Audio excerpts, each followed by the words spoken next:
The court accepted an argument that she may destroy evidence as grounds for her arrest, according to South Korea's Yonhap News.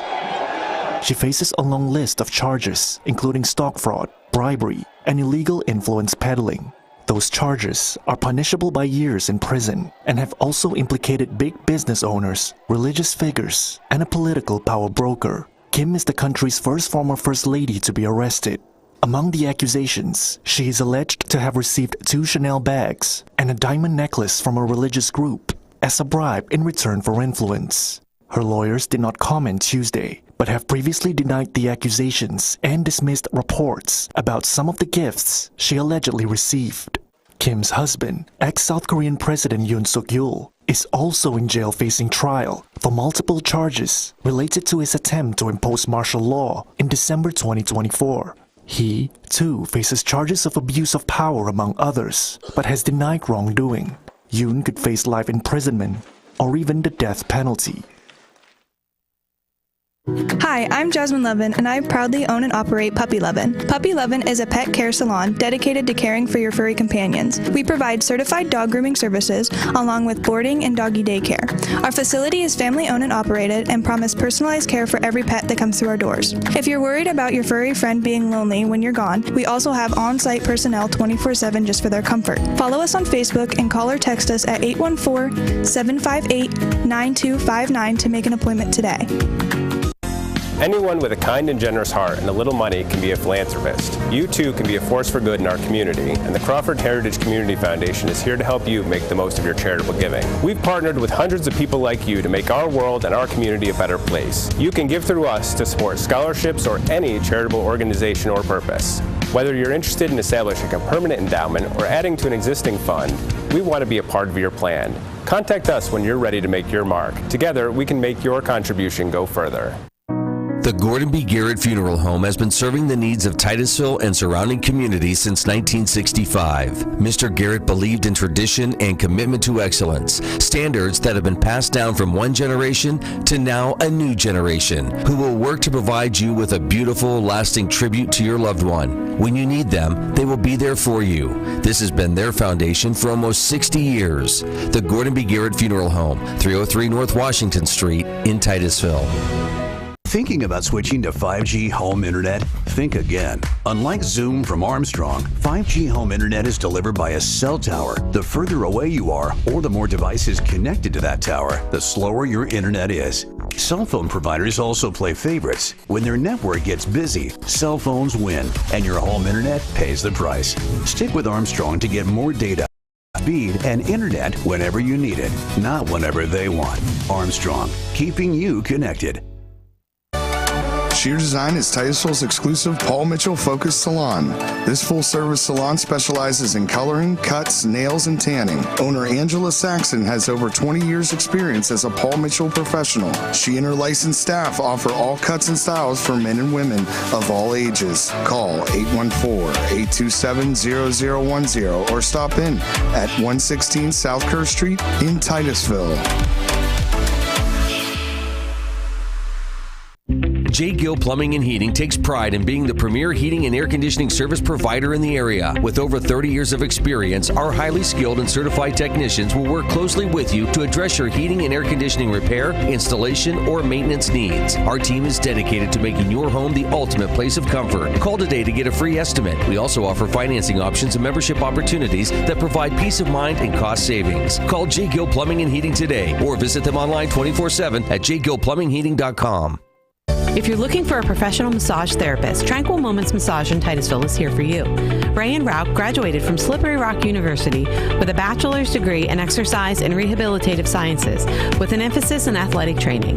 Tranquil Moments offers a wide range of services from Swedish massage to deep tissue, sugar scrubs to hot towel inclusion therapy. Like them on Facebook and visit their website to learn more about all the services they offer. Tranquil Moments Massage in Titusville.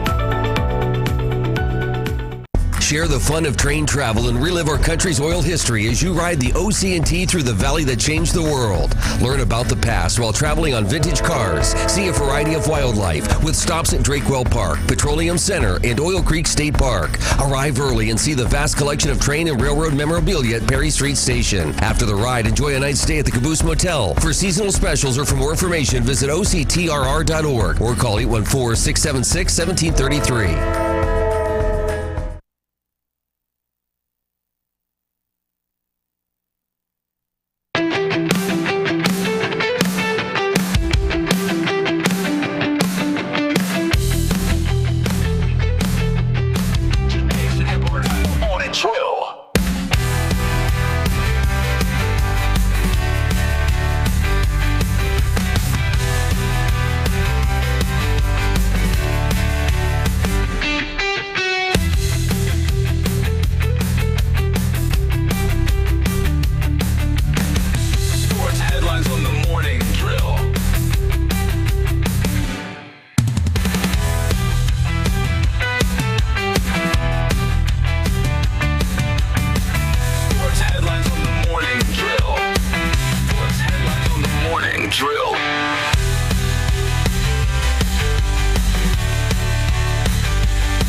U.S. stocks ended higher on Tuesday, with all three of Wall Street's main indexes gaining more than 1%, pushing the S&P 500 and NASDAQ to more record-high closes.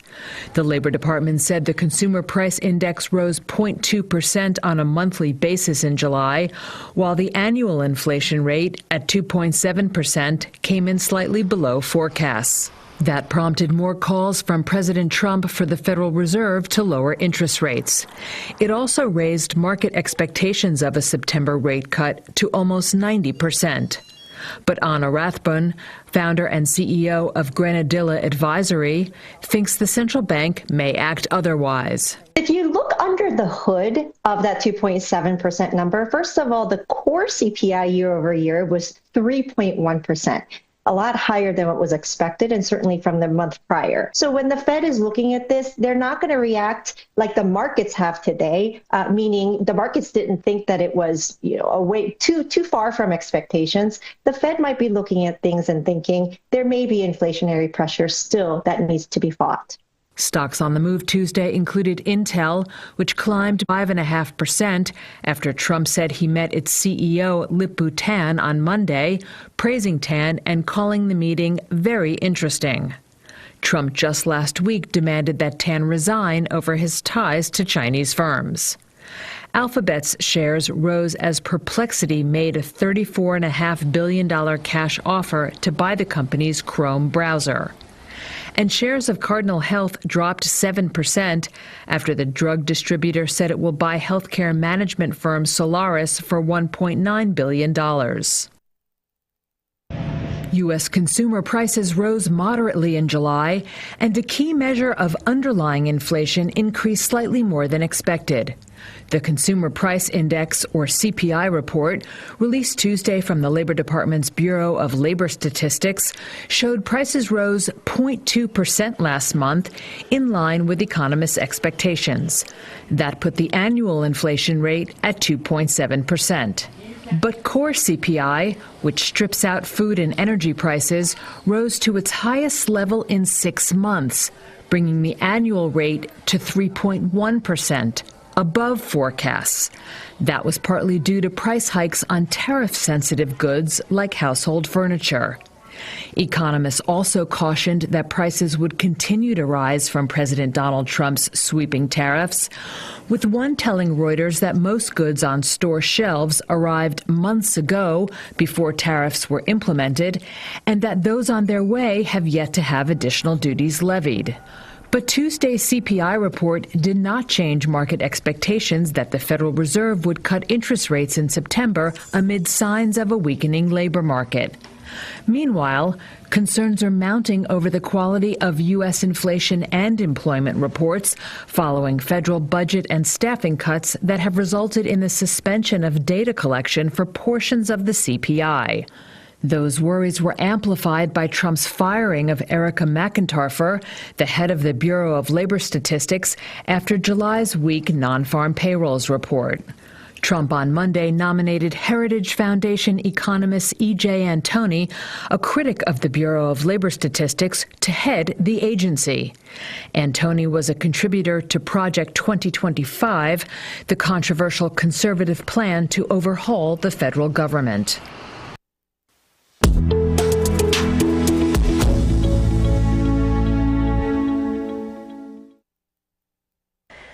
Well, after a toasty Tuesday, a cold front is on its way. Now, still here ahead of that front, we are still with those warm temperatures, but we will quickly fire up those thunderstorms along that frontal system underneath that warm environment here through the end of the day and linger a few of those rumbles as we head throughout our Thursday with the departure of that system, though the front is going to bring us at least a brief period of relief from that heat. We'll note that shower and thunderstorm activity is scattered in nature, looking at generally 1/4 of an inch for most of our communities, noting some isolated areas may get some of those heavier downpours that can receive 1/2 an inch or more. So again, though, we are ahead of the front for today, so still seeing many of our communities nearing or heading into those 90s with that heavy, muggy air. But as we take a look at tomorrow, we start to usher in that relief, especially to more of the north and the west. Still, though, some regions will feel that stickiness.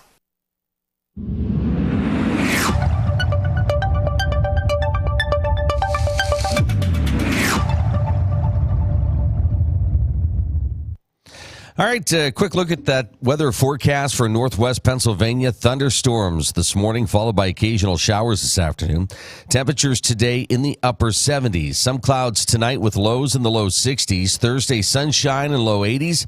Friday, sunny, mid 80s. Saturday, sunshine, upper 80s. Sunday, isolated thunderstorms with temperatures in the low to mid 80s.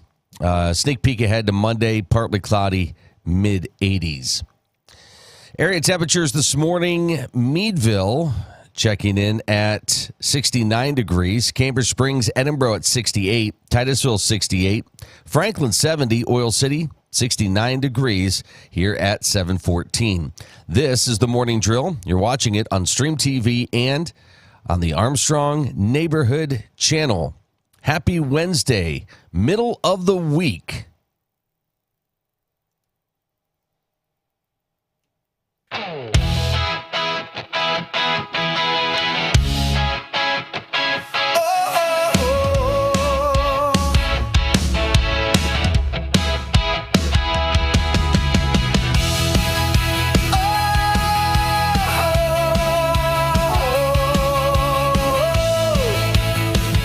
Well, happy Wednesday. It's wet Wednesday. We could use the rain, though.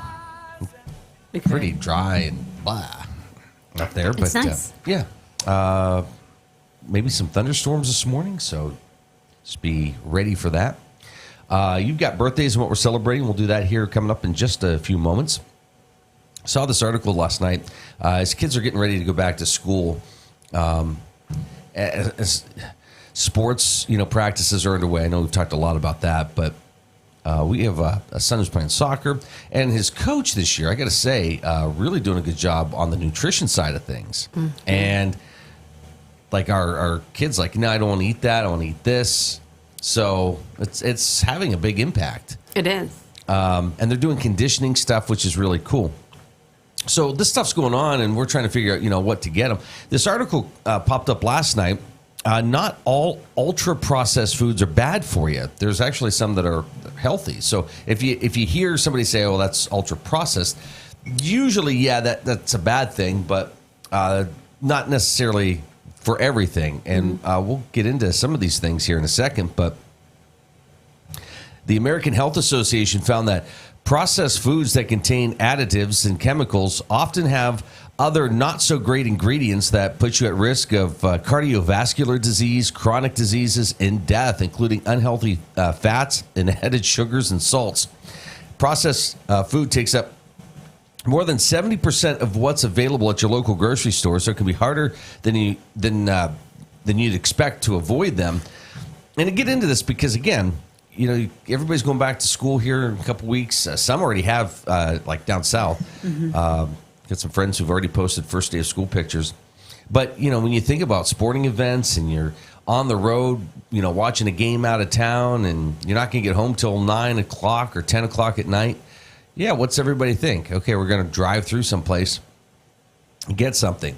Or on the weekends, hey, we got to get some quick, things for school lunches, or if you're packing, or things to have, around the house to snack on.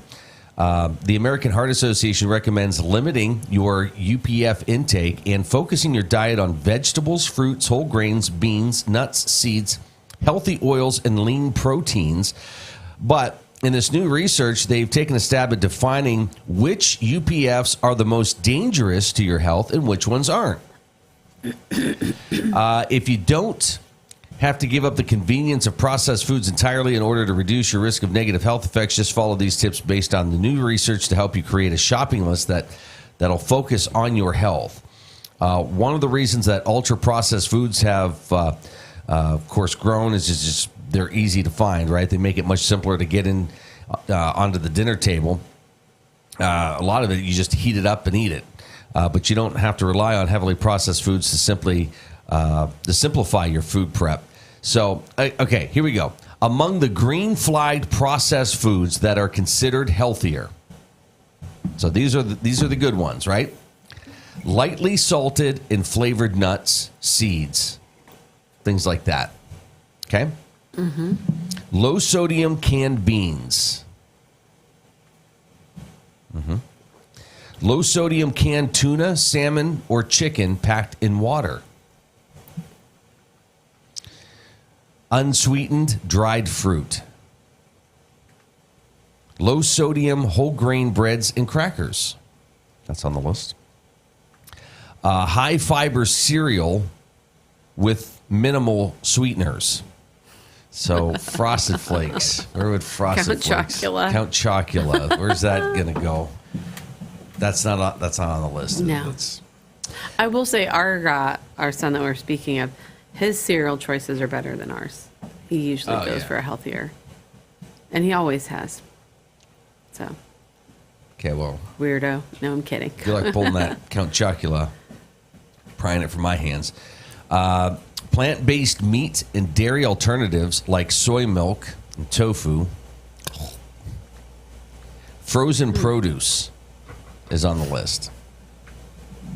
There are also a few caution items that are considered moderately healthy, such as canned fruit in light syrup or juice, hard cheeses, and low sodium and or low fat canned soups or canned beans that contain salt. All right. So I don't know, like would the tomato soup, Campbell's tomato soup, be okay? Yeah, I don't know. Well, a lot of that stuff you see on there, like low sodium, right? Yeah. All right, so some red flag foods.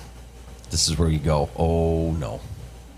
Processed meats like chicken nuggets, sausage, hot dogs. Is bacon on there? Not yet. I don't know. Sugar-sweetened beverages, I would imagine. Sugar-sweetened beverages. Sweets like cookies, candies, and fruit snacks. You didn't get any of that. I know, but it's easy. We did. Listen, we did, yeah. Like when kids were going to school and you'd pack their lunches, they'd get like a sandwich, fruit snack pack, right? Yeah. We had not our children, but 2 family members that are diabetic and were when they were young. So we always had fruit snacks, even before kids, on us. Yeah. Cheese products. Cheese products on the list. White bread, tortillas, and rolls. Uh-oh. Ooh. I thought like wraps would be better. I guess you can get like the multi-grain and the tomato basil. I know you don't like it, but yeah, they're actually really, really good. Yeah, but are those healthy? They're not white flour. Like they're not. I don't know. That's what I'm saying. All right, ice cream and other dairy-based desserts. Frozen meals that contain things on this list, like pizza or instant noodles. Canned fruit and syrup. Oh, no. Uh-oh, you're in trouble. Tortilla or potato-based chips. Okay. This paper also called out some minimally produced foods that could be harmful to your health. Meat and dairy products, including red meat, pork, butter, beef, sour cream. Natural sweeteners like sugar, honey, and maple syrup. Oh, no. Uh-oh. Sweetened dried or canned fruit and brined vegetables. French fries, crackers, 100% fruit juice, tropical oils like coconut oil. So those are some of the lists, or some of the things on the list of the good and bad. All right. Does that change anything? For me or for him? For us. For us. Probably not. No, not really. You know, a lot of this stuff, too, is like, fine if you're going to have a chicken nugget. But if you're going to eat a chicken nuggets every day, twice a day, whatever, that's, yeah. I mean, But if you're going through, you're out, on the road. And again, some people disagree with this. It's like, it's unhealthy, don't eat it. But if you're on the road and you're traveling to attend a sporting event, and again, you're coming home late at night and you haven't eaten anything, is it okay to swing through and have, once a week, a thing of chicken nuggets? I don't know. I'm going to say it's okay. I'm not a doctor. Mm-mm. I just play one on TV. Joey Tribbiani. Okay. And right? Easier said than done a lot of times. Oh my gosh, yeah. And I get it. We go to the store during the school year on a Saturday and you see people out there, and there are people that are struggling with things, right? And when it comes to buying food for their kids for school, and you've got a box of Ho-Hos for $2 or a bag of apples for $6. Right. That's the difficult You're eating part. Ho-Hos. It's cheaper to buy junk, and if you're on a budget or whatever, you're not always making the right health decisions. Right. I can get 3 boxes of Ho-Hos. Yeah. Or it's, the healthy, if you look at the healthy section of cereal, like the really healthy. That's not near organic, not near the Frosted Flakes. No, right? It's like over here, and we're over here. It's $5 for this mega box of Frosted Flakes, or $10 for this little box of something what's completely healthy. Yeah. Again, if you're you've got a bunch of hungry mouths at home, you're not going to be even looking at the $10 cereal. Right, you're going for the box of Frosted Cover sugar cubes. Yeah, to fill those bellies. That sounds good. Yum. Those Little pumpkin drop cookie over there is calling my name.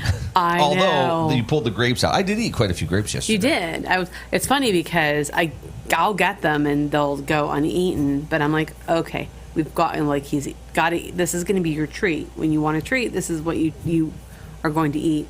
He ate them all, I think, yesterday. Like he almost all of them. They were good. A good batch of grapes. Loved them. Yeah. So he's like, can you go to the store? I'm like, watch. They're not going to be as good this time, but yeah, sure. Yeah, no, they were really good. All right, let's do birthdays and what we're celebrating. Today is the 13th day of August. So it is. Who's celebrating a birthday today? Actress Dawn Lewis is 64. Actor John Slattery is 63. Actor Sebastian Stan is 43. Actor Emmy Ickwalker, I don't even know, is 41. Actor and singer Lennon Stella is 26. And that is all. Oh, happy birthday to wait, them. no, that's not all. Oh. Okay. Yeah, sorry. On a local level, I'd like to wish a very happy birthday to our son's girlfriend, Emily. So today's a big day. Oh. She's 21. Oh, happy birthday, Emily. Yeah, I'm so excited. Old enough to know better. Yeah, pretty much. Dump our kid. Oh, it's so not nice. Just joking. All right. Let's turn the page to what we're celebrating here. Ooh, today's my day. Today's your day? Yeah. What's today? It's National Left-Handers Day. Ah. It is also. Say happy left-hander day to you and to JB, Jim Bodemer. Oh, yeah. So the top three here all speak to me. National Filet Mignon Day. National Prosecco Day. Oban Festival. Royal National Agricultural Show Day, Queensland. Women and Family Day. World Calligraphy Day. And that is all. All right. There's a place we go that they actually have like a booth for left-handed people to go. They've got like left-handed, just fun stuff. They have like a left-handed tablet. So like if you buy a tablet and it's the bindings on the left, when you're writing, it's kind of a pain in the butt, So it opens differently. Yeah, there's a lot of things as a right-hander I don't understand. Like certain pens you can't use because you'll smear the ink as you write. Like I have a certain, and it does make a difference when you buy left-handed scissors. If a right-handed person uses them, it becomes more difficult. It changes it. Honestly, I'm not kidding you. I'm not, pulling the lawnmower is with your right hand. There's so many things that are made for right-handed people that it's not, not easy. I think I asked you at one point in time if you could reroute that for me to the left side. You didn't. What? The string of our mower. Oh. Yeah. You're like, figure it out. No, I'm kidding. No, but we had a mower that was really the string was difficult. And I think that's by design. All mowers get difficult at some point. Yeah, but if I was left-handed, it would be. But there's just a lot of things in life I don't realize that I think it was so bad growing up. You said your dad almost left you. No. No? No. Okay. No. Like, Amy's left-handed. What do we do about that? Let's leave her out in the field. I had a left-handed brother, too. Really? Mm-hmm. Huh. So a split, 2 and 2. Mm-hmm. Oh, I didn't know that. Yeah. Okay. Oh, that makes sense. You two are similar in some ways. So, I'm proud of that. Okay. I'll own it. We're coming up on 7:30 here this morning. We'll bring you the latest headlines. Krista Lundy from the Meadville Chamber. We'll be catching up with our friends from the Venango Area Chamber of Commerce this morning. Yeah, it's kind of a wet Wednesday around here, and hopefully you're staying dry this morning. Maybe get that fresh cup of coffee in your cup, maybe some tea, whatever you're having this morning, and settle in. Great local programming, of course, all day right here on the Armstrong Neighborhood Channel, and We'll keep things rolling with the latest headlines heading your way next. Thunderstorms here in our region this morning, but temperatures in the upper 70s, low 80s. So a little bit of a break from that heat.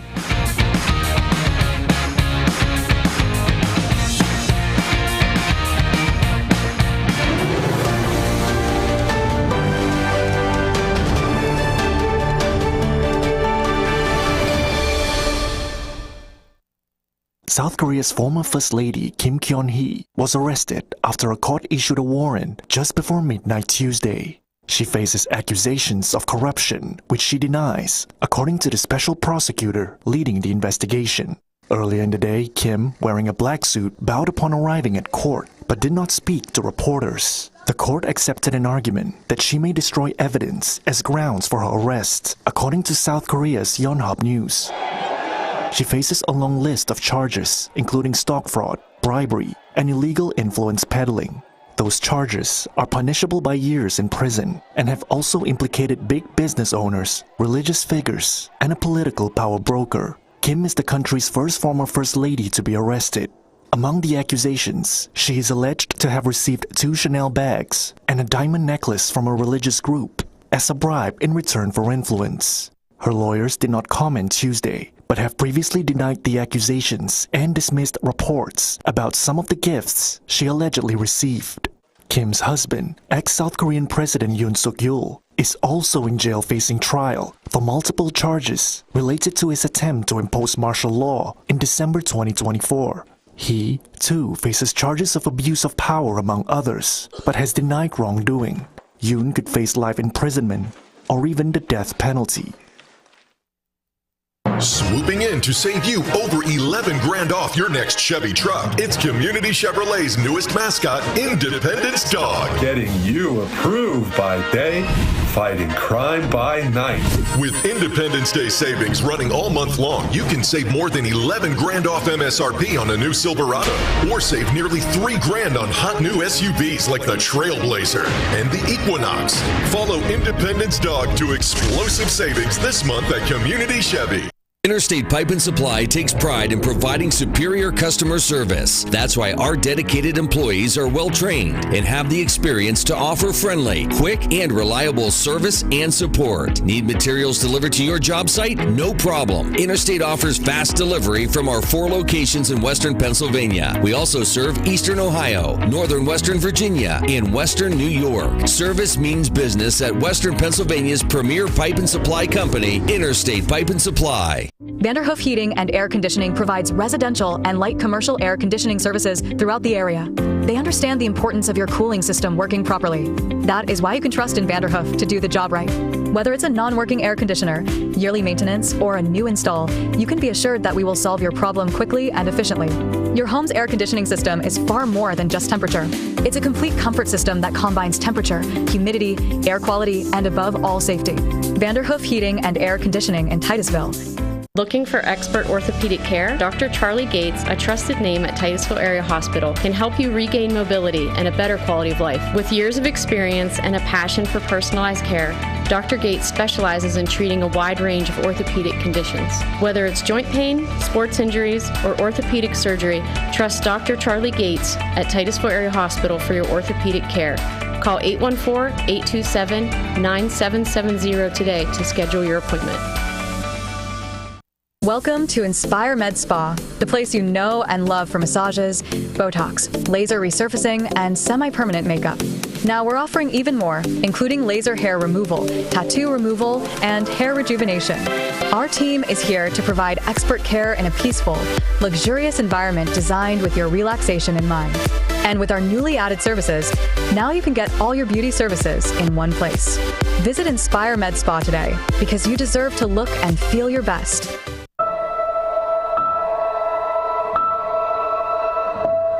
I know sometimes we get into it and it's just hard on both of us, but try to understand me more and I'll try to do the same. But you have excuses because you're old, so it's okay. listening is a form of love. Find ways to support your kids at soundidouttogether.org. Marsh Home Center Furniture, Appliances, and Bedding is located at 305 East Spring Street in Titusville. Marsh Home Center welcomes you in to explore their growing inventory of name brand furniture, appliances, and bedding. Need something not currently in stock? No problem. Order from Marsh's online catalog and have it delivered right to your door. Visit Marsh's to see their entire showroom. Ask questions, see what items are on sale, or just stop in and say hi. Marsh Home Center Furniture, Appliances, and Bedding, behind Giant Eagle in Titusville. Whether you want to go and lead in your craft in the trades, whether you want to go and be that nurse or medical worker and have a real impact on lives, or whether you want to go and help that business improve its bottom line, this is the place. And now is your time to go. It's your time to go with confidence, to go with skill, to go succeed. The Education and Training Center at Pitt Titusville. Vehicle shopping? Make sure you check out Titusville Ford first. Shop our amazing selection of new and pre-owned cars, trucks, and SUVs in stock. Visit us on Route 8 in Titusville and see why our customer service is a cut above the rest. Titusville Ford, your hometown dealer.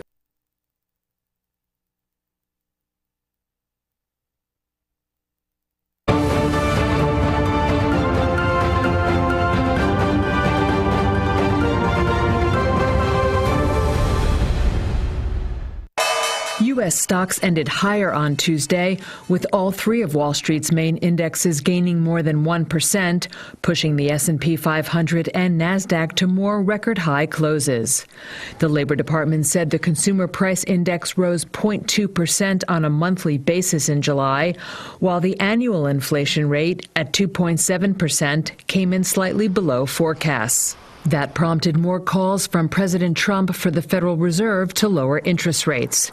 It also raised market expectations of a September rate cut to almost 90%. But Anna Rathbun, founder and CEO of Granadilla Advisory, thinks the central bank may act otherwise. If you look under the hood of that 2.7% number, first of all, the core CPI year over year was 3.1%. A lot higher than what was expected, and certainly from the month prior. So when the Fed is looking at this, they're not going to react like the markets have today, meaning the markets didn't think that it was, a way too far from expectations. The Fed might be looking at things and thinking there may be inflationary pressure still that needs to be fought. Stocks on the move Tuesday included Intel, which climbed 5.5% after Trump said he met its CEO, Lip-Bu Tan, on Monday, praising Tan and calling the meeting very interesting. Trump just last week demanded that Tan resign over his ties to Chinese firms. Alphabet's shares rose as Perplexity made a $34.5 billion cash offer to buy the company's Chrome browser. And shares of Cardinal Health dropped 7% after the drug distributor said it will buy healthcare management firm Solaris for $1.9 billion.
U.S. consumer prices rose moderately in July, and a key measure of underlying inflation increased slightly more than expected.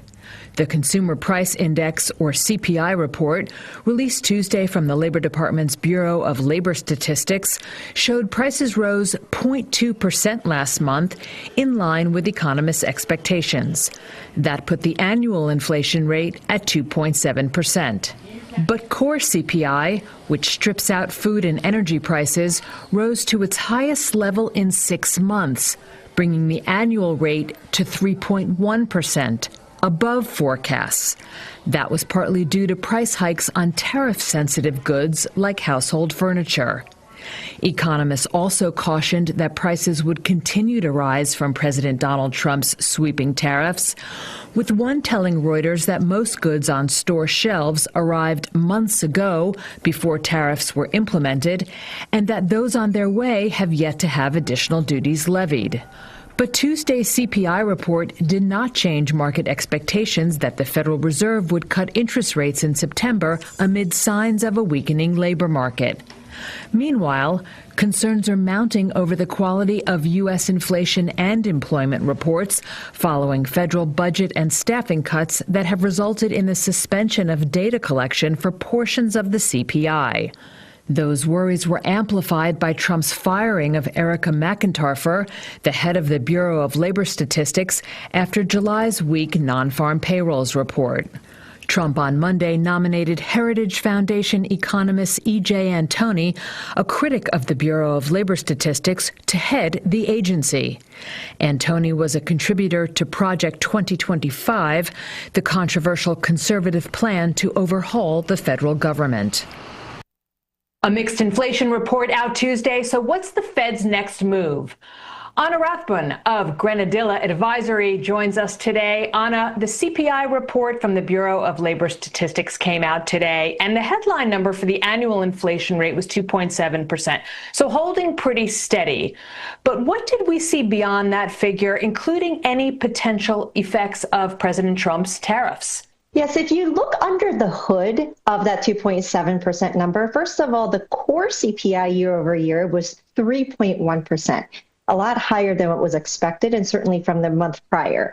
Now, in terms of tariffs, it was also mixed. So we look at things like, furnishings, bedroom furnishings, anything that has to do with textiles. Those things were definitely higher. So you saw a little bit of a thumbprint of the tariffs, but it wasn't enough to really keep everything up.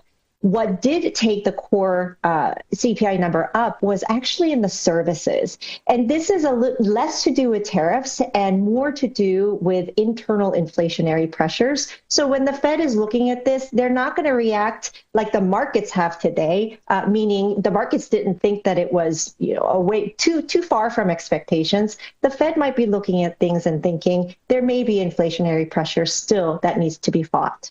You mentioned the Fed, and President Trump today put on social media that he's preparing a major lawsuit against Jerome Powell having to do with the refurbishment of the Fed buildings, which some could see as Trump trying to potentially lay the groundwork to fire Powell before his term is up. Trump obviously wants rates to be lower, which he called for again today. As you mentioned, markets are expecting rates to be cut in September. Do you see this as a tipping point potentially for the Federal Reserve's independence? Regarding the lawsuit, I'm not entirely sure what the actual complaint is. I think that was more of a headline grabbing type of a comment. So I don't actually believe there will be a lawsuit, but certainly the pressure to cut rates has been persistent on Powell. Now, we do have a lot of people in that committee. They have 11 other people voting and a few members there. And certainly there were 2 dissenters, yes, but a few other members have come out and said it's better to hold rates because there are inflationary pressures. And we sort of saw that today in the CPI number in the services part. So when it comes to the September rate cuts, I don't believe that the Fed will be pressured. It would have to be all 12 people that are pressured in order for a politically oriented cut to happen. I do not believe that will happen. But there is another labor market report between now and then. And we did see massive revisions downward to point to a weak labor market. And I know unemployment rate is low, but the trend doesn't look to be in the right direction. So if we get another poor labor market report, it is possible that enough Fed members may be more inclined to protect the labor market and potentially cut in September. The markets may be right. There are stories out today questioning the credibility, potentially, of U.S. economic data going forward, both with inflation and labor market data. Budget cuts, staff cuts at the Bureau of Labor Statistics. We just saw Trump fire the chief of that department over that bad jobs report. He's appointed a man who's one of the people behind Project 2025 behind that. Trump's claims before that he didn't think the numbers were right. As somebody who follows the inflation and the jobs numbers so closely, has for years, will continue to, what are your thoughts on that credibility going forward? Yeah, the labor market data, I think it's pretty widely discussed now. There are some issues there. And this has been pretty persistent since the pandemic began. Number one, the response rates, these are surveys.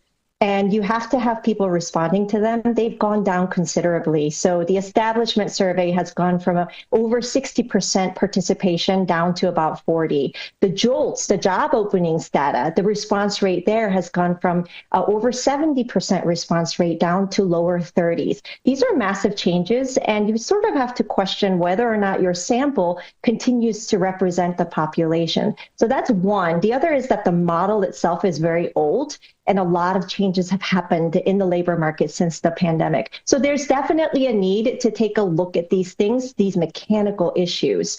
Now, with regards to the changing of the guards at the head of Bureau of Labor Statistics, these people are leaders of the organizations. I look at them more as figureheads. There are many statisticians in that bureau working very hard that are mission driven, that are there to protect the process. So I don't really see this as a huge threat. Again, there's a lot of headline issues going on here, but with regards to the actual integrity of the data, as long as the process is kept and it's consistent, I'm okay with that. Do we need to make some improvements to those models? Yes, I believe so. But that needs to also come from the statisticians and after a lot of studies. And I do look forward to those improvements in the future.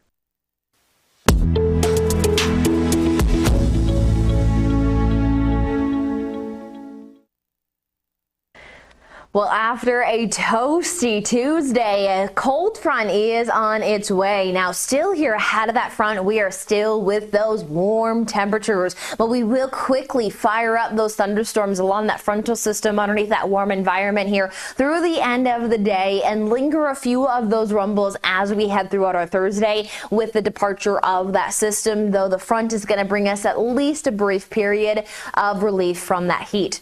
Well, note that shower and thunderstorm activity is scattered in nature, looking at generally 1/4 of an inch for most of our communities, noting some isolated areas may get some of those heavier downpours that can receive 1/2 an inch or more.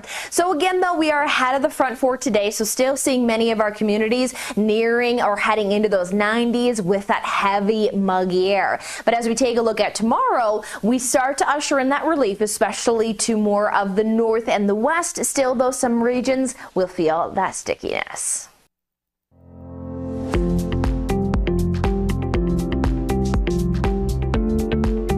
And thank you for joining us. With us today is Erin Haruska, physical therapist, who specializes in pelvic health therapy with Women's Health Therapies Group at Meadville Medical Center. Erin, thanks for joining us. Thanks for having me.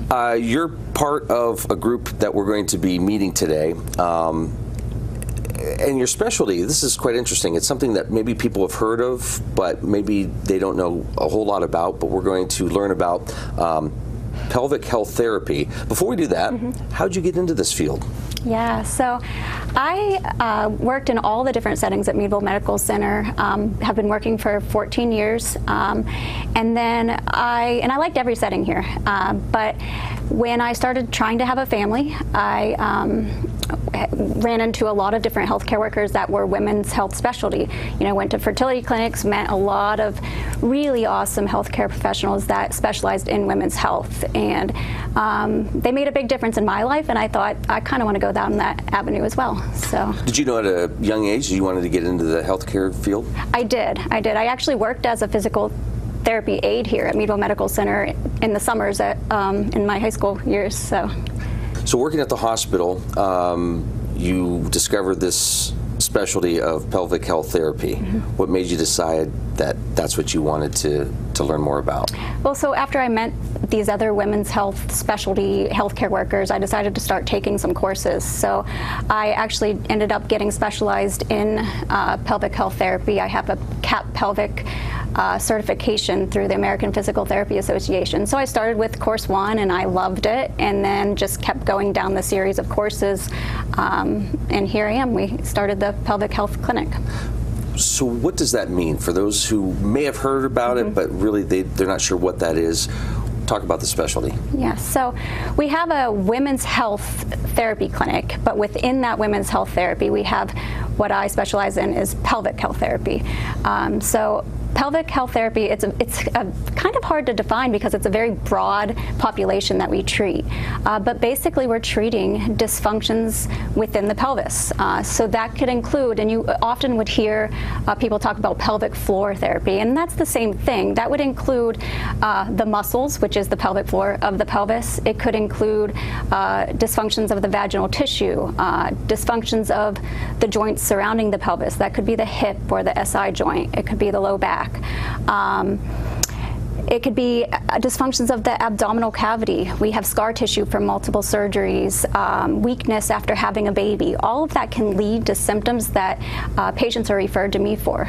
So those symptoms can be urinary incontinence, urinary urgency, constipation, pelvic pain, pain with sex. All of those encompass what pelvic health therapy is. So there's a lot there. Yes. So how does a patient come to you? What symptoms are they experiencing? You mentioned some of those, but I would imagine some of that they might brush off and, I've given birth, I've done this, yes. Or maybe there was a slight injury at work or something that happens. But what are some things that you should be listening to your body and saying, okay, yeah, I need to see somebody? Absolutely. Any of those symptoms I mentioned, especially urinary incontinence, a lot of people think, oh, I just had birth, like you said, or I'm getting old. I get that a lot. I'm just old, so I think that's just part of aging. And it's not. We shouldn't be leaking when we're running after our kids or our grandkids. We shouldn't be in pain when we're having intimate moments with our spouses. So I think the biggest thing I'd want people to know is that any type of thing that's decreasing your quality of life in the pelvic region, you should get referred. One of the things that I've learned over the series, it's not just men who have a hard time saying, I need to see the doctor. Right. Same with women. My career, my family. There's reasons to kind of put your health, your own personal health aside, and you really shouldn't do that. So again, as you're saying, if you're experiencing any of these symptoms, you should be talking to your doctor. That's not the easiest thing to do, to bring that up. Absolutely, yeah. How do you have that conversation with your physician, or you just should have that conversation? Yeah, I mean, that's tough. I absolutely think you should. I think it's really helpful. We have some great OBGYNs here at Meadville Medical Center that ask those questions. And so when that OBGYN asks that question, or any of your primary care physicians, when they ask, open up, because there is help out there. It's just a matter of getting referred to us. Now, is it just for women? Are there instances where if men are having issues, they should be contacting your office? Yeah, so we do have a women's health clinic, but I do treat pelvic health in males as well. So yeah, absolutely, males can be treated, and I do treat males with any of these same symptoms going on. A lot of the things that we discuss come back to that quality of life, right? You're seeking to get back to the healthier life you once had. Right. And these are things that pop up that to some they may seem little, but they're really not. These impact your life quite a bit, and getting the treatment for it can be just a big change in your own life, and to get back to doing the things that you want to do. So don't brush this stuff off. Get a hold of your doctor and seek that treatment. Absolutely, and that's the most rewarding part of my job is patients return after just 1 or 2 sessions even and are amazed at their improved quality of life that they never thought was something that could be fixed or could be addressed. So, yeah. And that first step is having the conversation and meeting with you. Absolutely, yeah. And everybody's different, right? So you may see 2 or 3 people that have maybe this similar issue, but course of treatment is going to be different, or the exercises that go into that could be different for each person. Yeah, so very much so. It's definitely not a cookie cutter type of therapy. Each person is different, and that's a big thing I tell them is a lot of people are nervous just to come in for that first session, and our first evaluation entails a lot of just getting to know each other and figuring out really what their primary concern is and what's really decreasing their quality of life, and that's where we start. Again, don't brush it off. Don't say, I'll get to it down the road, or I'm getting older, so it's just part of life. It doesn't have to be.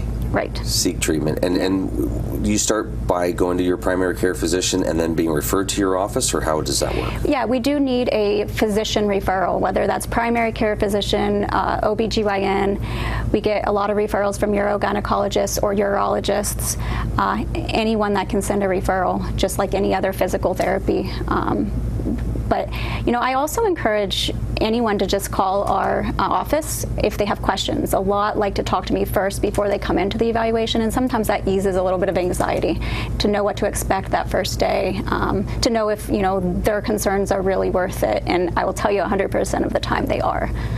So maybe a little bit of encouragement then from your office, where you can say, hey, listen, this is, schedule an appointment with your doctor, this is what you need to say. Absolutely, yeah, and kind of guide them in that right direction. A lot of information on the website. Can people go there? Yes. Okay. Yep. And again, call, set that appointment, and again, get back to that quality of life that everybody wants to just go out and enjoy things. They don't want to have to worry about these little things that pop up, because the little things are big things. Yeah, and they do. They turn into big things, so it's better to get you earlier rather than later. Absolutely.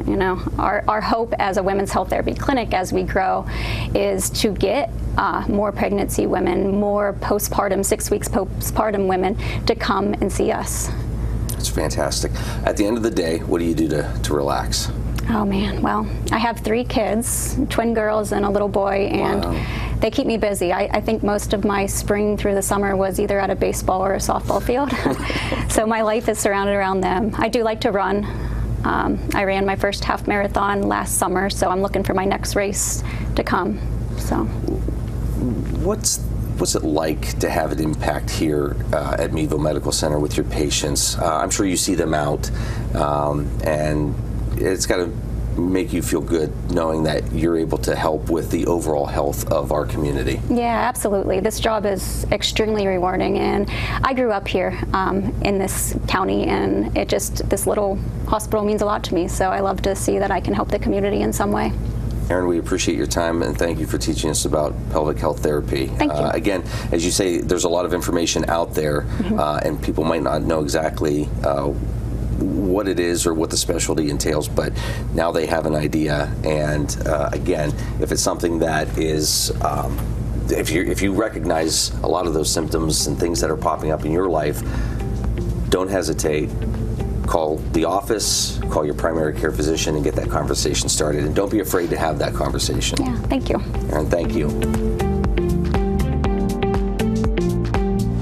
Yeah, great information, and of course, always there to help all the great folks at Meadville Medical Center. Coming up on 8 o'clock here this morning, weather-wise, we are looking at mostly cloudy skies, thunderstorms likely today. So just be aware and, stay dry out there. This is the Morning Drill. You're watching it on Stream TV and on the Armstrong Neighborhood Channel. Great local programming continues on the Armstrong Neighborhood Channel. Our third hour will continue at streammedia.tv on our Facebook page and YouTube channels as well.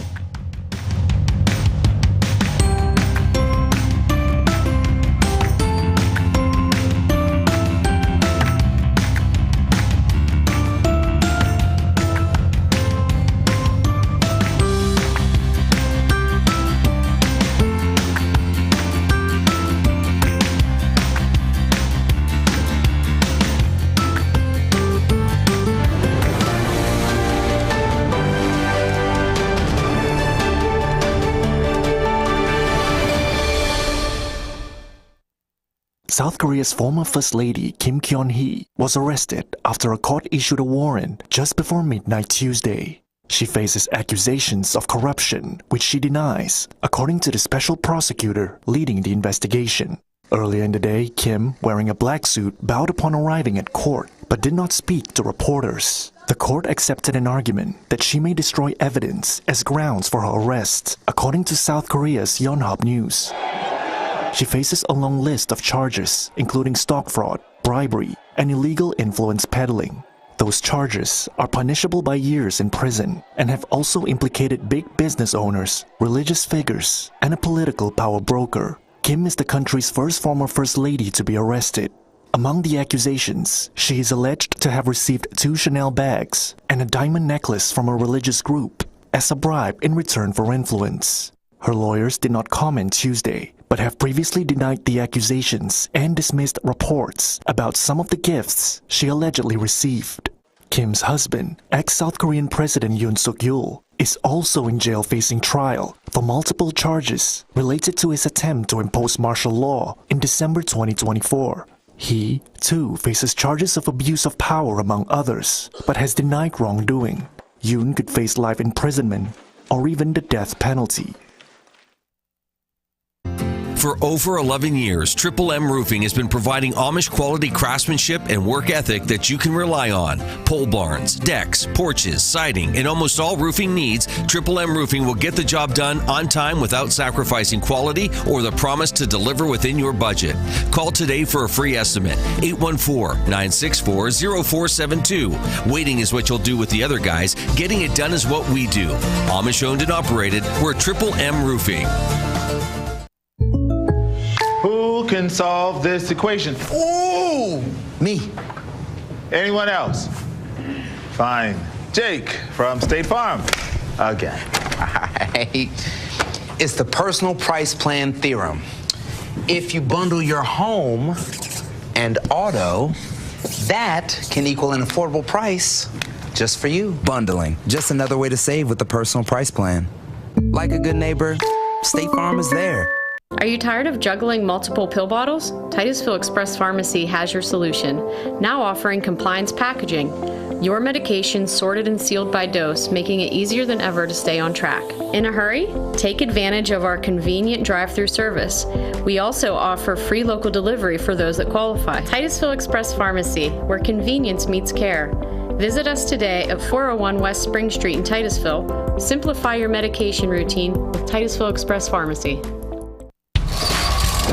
Poppy's Equipment and Storage Rental in Pleasantville is committed to providing our customers with exceptional service while offering quality rental equipment. Poppy's is now an authorized steel dealer with everything you need to have for sawing and cutting or mowing to digging. And of course, Poppy's has tents, tables, chairs, heaters, generators, barbecues, and more for your next wedding or get-together. Need firewood or propane? No problem. Whether you're in construction or a weekend warrior, reach out to Poppy's about your next project. Poppy's Place on the Tenesta Road in Pleasantville. Community Connect Federal Credit Union, serving Crawford, Venango, Forest, and Warren counties. Their mission is to provide quality, low-cost, and personal financial products for the growth and security of their members and families. Stop in, call, or visit our website, communityconnectfcu.com, and click Join to get started. Community Connect Federal Credit Union, 1050 East Spring Street in Titusville.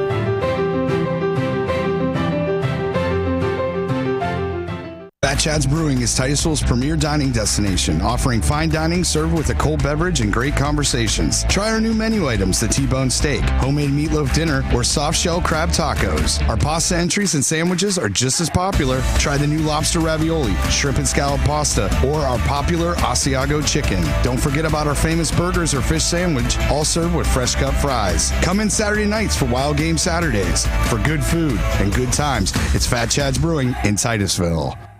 Titusville Market Square is home to over 100 unique vendors featuring antiques, collectibles, candles, coins, baked goods, dairy products, food items, comic books, toys, and so much more. You'll discover something new every time you walk through the door. Did we mention the selection of baked goods, breads, Clark's Donuts, and Amish pies? Titusville Market Square has you covered. Stop in to explore today. Titusville Market Square in downtown Titusville.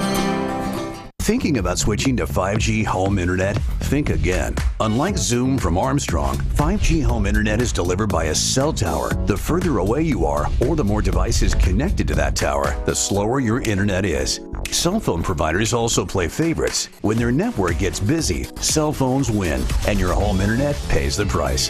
Stick with Armstrong to get more data, more speed, and internet whenever you need it, not whenever they want. Armstrong, keeping you connected.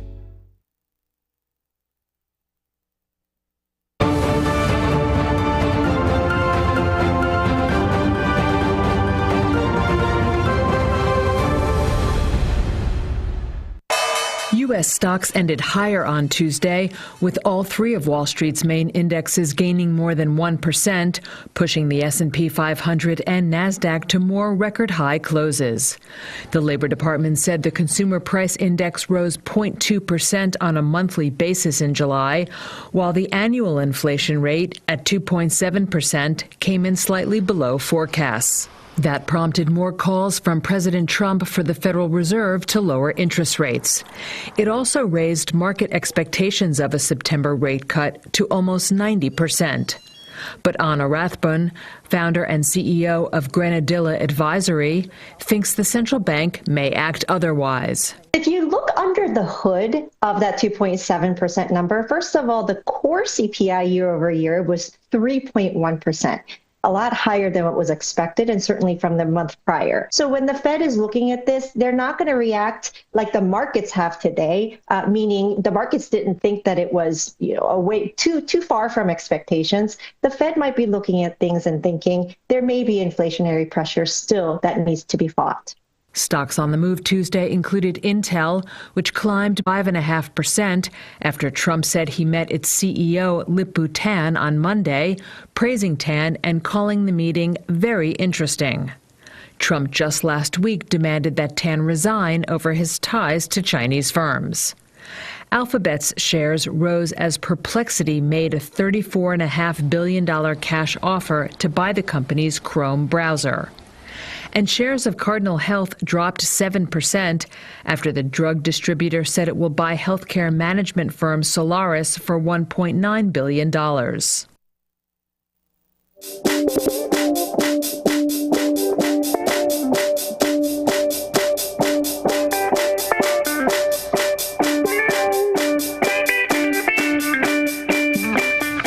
Joining us this morning, Kat Thompson from the Venango Area Chamber of Commerce. Good morning, Kat. How are you today? Good morning, Luke. I'm doing well. How are you? Good. Good to see you this morning. Good to see you, too. It's good to be here. It's been a little bit of a whirlwind. I was away last week at training in Villanova, but I'm back here in Venango, ready to get back at it. So this wraps up the final year of the training?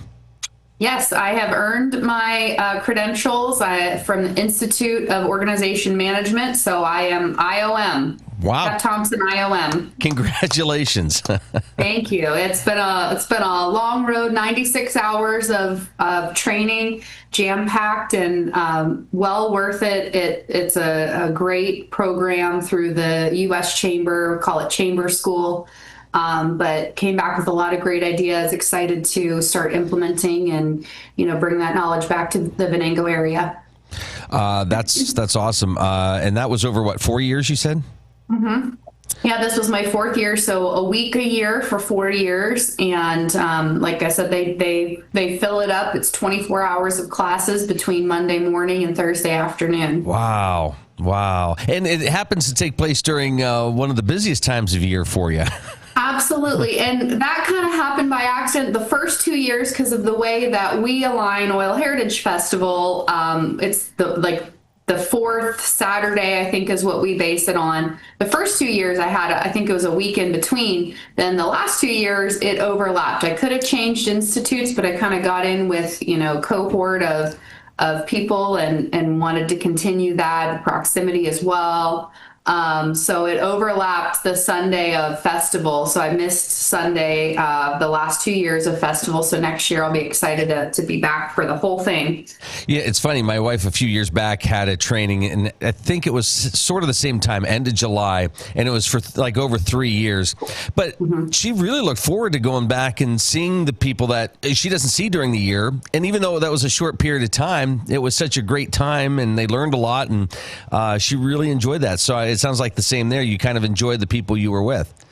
Absolutely. And you know, there were from other chambers and also associations as well. So, you know, nonprofit. I mean, it was the program is essentially, you know, how to run a nonprofit organization. So they focus both on chambers and associations. But, you know, we learned a lot about tools and tech that are really helpful, but a really big takeaway was that people and connections are everything. So not only were we learning that through the class and how to take that back to chamber world and to membership, but we really made those great connections with our classmates. And those are people that I can now utilize to bounce ideas off of, say, hey, here's this issue that we're facing. What did you do? You know, we always say in chamber world, R&D is rip off and duplicate, right? Why reinvent the wheel if somebody else has already, you know, faced that challenge, proceduralized it, you know? So we always encourage our members, you know, if there's somebody that understands your world and your industry, you know, use that network. It really helps to, you know, brainstorm together, share ideas, share challenges, share wins too. Somebody who understands the big win. There's just kind of magic in that, being able to come together with people that really understand what you're facing and you know, what your day-to-day looks like. That's awesome. I love that. And, you know, obviously in the industry we're in, I'm constantly watching, you know, commercials and programs and, you know, sports networks just to see how we implement TV to TV, what we do. And, it helps inspire you at times to kind of notice what's around you. Absolutely. Inspire you. And also sometimes you need a little time to commiserate if you've had a hard day, you know, something that's a challenge. It really just, I think, makes us better. It makes us stronger. You know, I've got the group chat there now that I can pop that in anytime, you know, with a question or, you know, hey, does anybody have a template for this? Or, hey, what do your invoices look like? Hey, what, you know, have you done if you've, you know, encountered this problem, or what is your, you know, articles of incorporation look like, you know, all the fun stuff like that. So we got Susan's take last week on how Oil Heritage Festival went, but with what you were involved in and everything you were doing, give us sort of your recap of everything, because it was such a great event. Well, you know, yeah, it's a great event. You can't predict the weather. That's one thing we can't control. So that made it a little challenging, I think, with first the heat, then the rain. Yeah. But you know what? It's great to see, even with that, people coming out to celebrate, to connect, to, you know, to be together. We had so many family-friendly events, so many children's events. So it's great to see kids and families out there making memories. I think Susan was quoted somewhere, you know, when people look back and say, oh, you know, the good old days, that's what kids are thinking about right now. You know, they'll look back on last week or 2 weeks ago and say, oh, those are the good old days. They're making those core memories when families bring them to these events and come out to the events, whether it's a little warm or not. Yeah, stay hydrated, put your sunscreen on, be safe if, you know, there's severe weather. But you know, when families come out together, those are the things that they'll look back on and remember forever. So I'm glad that we're able to help facilitate some of those opportunities for them to have those core memories. And always the parade, you know, starting off the parade with the marching band, I always get, you know, goosebumps for that. So that's always a good time. And I like to touch the trucks too during Touch a Truck just as much as the kids do, you know. So that's always a fun time, and just getting to see so many organizations partner with us and host their events, and just, you know, come together as a community where you know your neighbors and you say hello to everybody. I love that feeling of community togetherness. And for anybody who says to you, oh, you must be glad festival season's over, I know the hand goes up and says, no, we're getting ready for Cranberry Festival. Let's do it again. Let's do it again. Yeah, We are excited about Cranberry Festival. I think that September 20th is our day of the festival we have out in Cranberry. Yep, Saturday, September 20th. Where again, that's focused for children. We have a lot of free events for kids, music, food trucks, activities. Businesses get to come out and showcase and connect. So there, I assume, will be a lot of other events on the calendar that week. Last year, we were bringing back a lot of different things with some of the local Cranberry businesses adding events to the calendar. I assume we're going to see those again. I know they're talking about having a parade this year in Cranberry. So we'll see how, I believe that's in the works. So it's going to be another great festival, another great chance to bring your family out or your friends, or just come yourself and see all the great things that are happening and connecting with the community, and for businesses to get involved in the community and to showcase who they are and what they do, and maybe connect with a new audience to help shine a light on your organization or business. All this going on, and yet a newsletter was delivered last week. It just doesn't stop. I don't know how you guys have time to do this stuff. Yeah. I wasn't here. I didn't have anything to do with that one. I was gone. I left. I sent all my pictures in, and I'm just as baffled as you. They made it happen somehow, and got out, and it was another great newsletter, another great edition, another great way for our members to highlight what's going on with them, some of the wins that they're having, some of the changes in business, some of the things that the community needs to know, and it dropped in the mailbox. So they did it. They're my teammates here are magic, and they made it happen. So it's great. We've got our 2 interns that will be leaving us soon, but they helped out too. And is that? I think there's an event coming up. Do the interns get recognized at that event coming up at the? Was it the fish fry? We have our member steak fry. Yes. But no, I don't think they'll be. I don't think they'll be here. We did do a nice little post. It was Intern Appreciation Day. I think that was last week. So we did a nice little post. But I don't think they'll still be with us there. But we'll celebrate them here at the office before they take off. I think Jordan is leaving this week. He's going to Pitt down in Pittsburgh. So I believe he'll be leaving us this week, and then Olivia maybe next week. So we'll celebrate them. Don't you worry. We'll celebrate them here. But we do have the member steak fry coming up. It's kind of a member appreciation event down in Rockmere at the Oil City Boat Club, which is a really great location. You have to be a member to go down there or have an event there. So it's a great opportunity to check out a space that you might not be able to otherwise get into. But we cook our steaks on the grill outside by the river. It's a beautiful location that's coming up Thursday, August 21st. So that's coming up here quick. And should they get a hold of the chamber to reserve their spot for that event? Absolutely. Yep. Our members give us a call or email Tessa, or go on our website on our events page. You can register right through there. But, any of the ways that you know how to contact us, you can let us know, and we'll be excited to see you there. If you think about it, for those companies that utilize interns, it's really, hey, thanks for being with us this summer. Let us know around the holidays. That's right around the corner. So a lot of times these companies will see the interns come back, at Christmas, sometime maybe between Thanksgiving, Christmas, New Year's.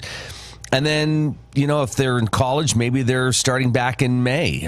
So it's usually a quick year and quick turnaround for interns. Yeah, absolutely. And we highly recommend that for, if you can make it happen with your organization. We try to, keep our ear to the ground on any funding opportunities for interns. This year, we didn't really hear of any, but in the past, there's been different opportunities that we've connected member businesses with. We'll keep looking out for those opportunities. But if you have the means to hire an intern, it is a great way. It does take some work, just like managing volunteers, managing people, interns. It takes a little preparation and planning and a little work to do it right. But it's so rewarding, not only for the intern to get that experience, but for the organization as well. They bring some new, fresh energy, new, fresh ideas. Ask them, what do they think about it? It's a new perspective on your organization.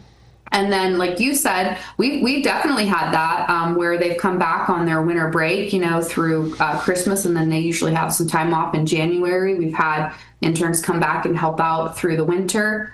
And then, they typically start in May, but you want to be planning for that, thinking through how you're going to make that happen, budgeting for it, and thinking of, throughout the year, what are those tasks that, are always in the parking lot that never get done. Maybe you can put an intern on that. What's something that would be, a good job for them to work on, bringing their skill set in. But you want to start thinking about it early on in the year, the beginning of the year to start looking and advertising that. We used Handshake as a website specifically for interns. So there's a lot of opportunity there. And as you said, if you plan well for that, you'll probably find you get more out of the experience than if you just say, yeah, we'll take somebody, and then they're just sitting around because you haven't prepared for it. Great. Yeah. So. Yeah, preparation is key, just like with anything. And then, you never know what that will turn into, whether it, they'll come back and work. I know the Chamber's hired interns full-time in the past when there's been opportunity. Ashley Sheffer was a Chamber intern, and not only that, the connections that you make down the line. My friend Lindsay was an intern here, and she's in IT. And so, we called on her multiple times because, we built that relationship with the Chamber. She knows our systems and, called and asked her. So you never know what kind of benefits you might have down the line based on that connect. Just like with any networking and connecting, again, kind of going back to, one of my takeaways from from IOM, people and connections are everything. And that's just another way to build a unique relationship, especially which is typically cross-generational, right? And again, there's a lot of, I keep using the word magic, but there's a lot of magic in that. I think when you, work collaboratively across generations, you get definitely new perspectives. You might feel a little old sometimes, but it's a really great experience. And, people are always quick to say kids these days. And it's like, well, have you talked to one? Have you learned from them? Have you asked them about their perspective? You might learn something from them. You're watching The Morning Drill on Stream TV and on the Armstrong Neighborhood Channel. Thinking about switching to 5G home internet? Think again. Unlike Zoom from Armstrong, 5G home internet is delivered by a cell tower. The further away you are, or the more devices connected to that tower, the slower your internet is. Cell phone providers also play favorites. When their network gets busy, cell phones win, and your home internet pays the price. Stick with Armstrong to get more data, more speed, and internet whenever you need it, not whenever they want. Armstrong, keeping you connected. Kat Thompson with us here this morning from the Venango Area Chamber of Commerce. Hard to believe leadership will be starting back up here shortly. You ready for another season? I think we are ready for another season. And, we have a new employee here, Hannah, will be going through. We were just talking about that yesterday as we were working on a project. She was excited about that next month because it's August now and it starts in September. So it'll be starting next month. We're, getting our applications in, and it's just always so interesting to see the industries. And there again, that's the theme, I guess, is people and connections are everything. Not only, with our leadership class, are you learning the leadership concepts and best practices and, meeting other organizations and leaders in the community. The way that the class learns from each other and connects with each other is one of the major benefits of going through the leadership program as well. We're seeing so many industries. We have manufacturing, Bears Furniture, a new member is sending someone. So someone in, retail furniture. We have another one from Morrison Funeral Home will be sending someone, talk about a new perspective on, doing business. That's really different. We have, so many other organizations, different industries that are sending people and people at different levels of their leadership journey. This is not just for young professionals. I think sometimes people think, oh, the chamber, has the flex program, the young professionals program. That's what the leadership class is for. It's not. It's for anybody at any part of your leadership journey. Even if you're a seasoned leader, the world is changing. People are changing. The staff you're managing are changing. And there's so much to learn, through leadership perspectives and again, best practices and things like that. Susan always says that, she's been, in leadership for over 20 years and she learns something every single year. So it's really for anybody to participate in. And I'm looking forward to, when I can kind of take the time to go through it again. I don't always get to go to all of the sessions, but, I really enjoy it when I get to pop in and learn with the class. That's got to be fascinating because you could take the exact same program, but just bring in new people and it's going to be a different experience. Now, that's not the case because the experiences change, each year, but it has to be fascinating. And again, when you talk about somebody who might be younger, somebody who might be more seasoned, just that conversation with somebody to understand, thought processes, it's got to be incredible. And if somebody's saying, boy, and let's start with the business side of it. If a business owner is saying, boy, this is a program that I really want to support. I want to send, maybe one of our employees through, but it's tough to send, somebody out that once a month, or can they sit down with you and have that conversation and kind of work out the specifics of everything? Absolutely. We have a predictable schedule, so they can plan that out for the whole year. I think really the only thing that changes a little bit is the graduation date, but we have a pretty good idea of that, and that's through an afternoon and evening and always in May, so they even with that can have a little bit of a good guess of when that would be. So absolutely they can sit down and look at the schedule. We do say you cannot miss more than 2 just because it's once a month, so we want to make sure that people are really investing in it and taking the time to do it, even though we know it's a big ask to be out for a whole day, but it's so well worth it to do that. We always tell businesses, again, another thing we repeat a lot is make sure you're taking time to work on the business, not just in the business. Mm-hmm. And this is one of those things that's helping you work on the business by, developing leaders within the company, within the organization. It's really doing a lot for your business. So it can be a bit of a sacrifice, but I think it's well worth it for the outcome, what that leader gets out of connecting with the program. So we're happy to talk through that. Any questions, about the schedule and, what that program and process looks like, we're happy to talk through that. And we do interviews with all of them to, to make sure that the attendee understands, what the program is and make sure that they can ask any questions before we get started as well. Because we know it's a big commitment, but it's definitely well worth it. And the way this year's flying, it's probably safe to say it goes fast. So it goes so fast. Yeah, it's a 9-month program, but it goes quick. All right. If somebody missed the opportunity to sign up, too late for that, or could they still get in? No, we still are taking applications. So, give us a call at the chamber or, go online. You can find all of the information about that on our website, but you can also reach out to us and we're happy to share. Okay. And then, Kat, is there time if somebody maybe isn't a chamber member, maybe somebody is a chamber member, but they just want to kind of figure out maybe some things that make sense for them in terms of, marketing or what they can do to get, maximum membership out of the chamber? You'll make time to sit with them? Absolutely. We'll make time to sit with them. I was out visiting several members yesterday, even though, I'm trying to get caught up. We always want to make time for our members. And, we try to check in as much as we can, but, sometimes we don't, if you've got something going on, we don't know until you tell us. So absolutely reach out to us. We'd love to sit down, grab a cup of coffee, or if Zoom makes sense for you, we want to hear how things are going, how we can help, how you can maximize your membership for sure. All right. And the website and Facebook page, always great content there. So if you want to see what's coming up, you can check out those pages. And if they want to call or stop in, how do they do that? So our number is 814-676-8521. We're located at 100 Seneca Street on the 5th floor. The elevator is running well. So you stop in and see us.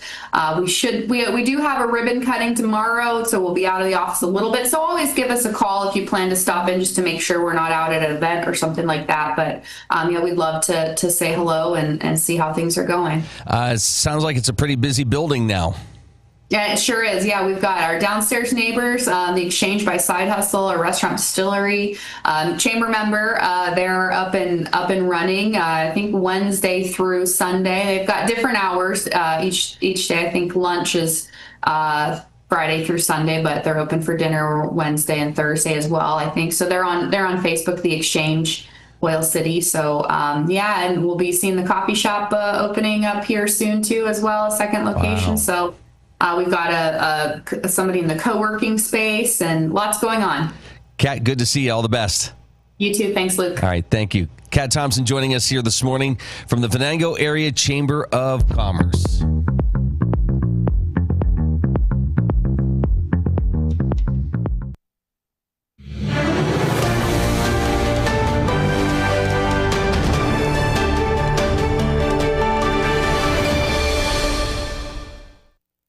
South Korea's former First Lady Kim Kyun-hee was arrested after a court issued a warrant just before midnight Tuesday. She faces accusations of corruption, which she denies, according to the special prosecutor leading the investigation. Earlier in the day, Kim, wearing a black suit, bowed upon arriving at court, but did not speak to reporters. The court accepted an argument that she may destroy evidence as grounds for her arrest, according to South Korea's Yonhap News. She faces a long list of charges, including stock fraud, bribery, and illegal influence peddling. Those charges are punishable by years in prison and have also implicated big business owners, religious figures, and a political power broker. Kim is the country's first former First Lady to be arrested. Among the accusations, she is alleged to have received 2 Chanel bags and a diamond necklace from a religious group as a bribe in return for influence. Her lawyers did not comment Tuesday, but have previously denied the accusations and dismissed reports about some of the gifts she allegedly received. Kim's husband, ex-South Korean President Yoon Suk-yeol, is also in jail facing trial for multiple charges related to his attempt to impose martial law in December 2024. He, too, faces charges of abuse of power among others, but has denied wrongdoing. Yoon could face life imprisonment or even the death penalty. Hi, I'm Jasmine Levin, and I proudly own and operate Puppy Lovin'. Puppy Lovin' is a pet care salon dedicated to caring for your furry companions. We provide certified dog grooming services, along with boarding and doggy daycare. Our facility is family-owned and operated and promise personalized care for every pet that comes through our doors. If you're worried about your furry friend being lonely when you're gone, we also have on-site personnel 24/7 just for their comfort. Follow us on Facebook and call or text us at 814-758-9259 to make an appointment today. Anyone with a kind and generous heart and a little money can be a philanthropist. You too can be a force for good in our community, and the Crawford Heritage Community Foundation is here to help you make the most of your charitable giving. We've partnered with hundreds of people like you to make our world and our community a better place. You can give through us to support scholarships or any charitable organization or purpose. Whether you're interested in establishing a permanent endowment or adding to an existing fund, we want to be a part of your plan. Contact us when you're ready to make your mark. Together, we can make your contribution go further. The Gordon B. Garrett Funeral Home has been serving the needs of Titusville and surrounding communities since 1965. Mr. Garrett believed in tradition and commitment to excellence, standards that have been passed down from one generation to now a new generation, who will work to provide you with a beautiful, lasting tribute to your loved one. When you need them, they will be there for you. This has been their foundation for almost 60 years. The Gordon B. Garrett Funeral Home, 303 North Washington Street in Titusville. Thinking about switching to 5G home internet? Think again. Unlike Zoom from Armstrong, 5G home internet is delivered by a cell tower. The further away you are, or the more devices connected to that tower, the slower your internet is. Cell phone providers also play favorites. When their network gets busy, cell phones win, and your home internet pays the price. Stick with Armstrong to get more data, more speed, and internet whenever you need it, not whenever they want. Armstrong, keeping you connected. Sheer Design is Titusville's exclusive Paul Mitchell focused salon. This full-service salon specializes in coloring, cuts, nails, and tanning. Owner Angela Saxon has over 20 years experience as a Paul Mitchell professional. She and her licensed staff offer all cuts and styles for men and women of all ages. Call 814-827-0010 or stop in at 116 South Kerr Street in Titusville. J. Gill Plumbing and Heating takes pride in being the premier heating and air conditioning service provider in the area. With over 30 years of experience, our highly skilled and certified technicians will work closely with you to address your heating and air conditioning repair, installation, or maintenance needs. Our team is dedicated to making your home the ultimate place of comfort. Call today to get a free estimate. We also offer financing options and membership opportunities that provide peace of mind and cost savings. Call J. Gill Plumbing and Heating today or visit them online 24/7 at jgillplumbingheating.com. If you're looking for a professional massage therapist, Tranquil Moments Massage in Titusville is here for you. Ray and Rauch graduated from Slippery Rock University with a bachelor's degree in exercise and rehabilitative sciences with an emphasis in athletic training. Tranquil Moments offers a wide range of services from Swedish massage to deep tissue, sugar scrubs to hot towel inclusion therapy. Like them on Facebook and visit their website to learn more about all the services they offer. Tranquil Moments Massage in Titusville. Share the fun of train travel and relive our country's oil history as you ride the OC&T through the valley that changed the world. Learn about the past while traveling on vintage cars. See a variety of wildlife with stops at Drakewell Park, Petroleum Center, and Oil Creek State Park. Arrive early and see the vast collection of train and railroad memorabilia at Perry Street Station. After the ride, enjoy a night stay at the Caboose Motel. For seasonal specials or for more information, visit octrr.org or call 814-676-1733.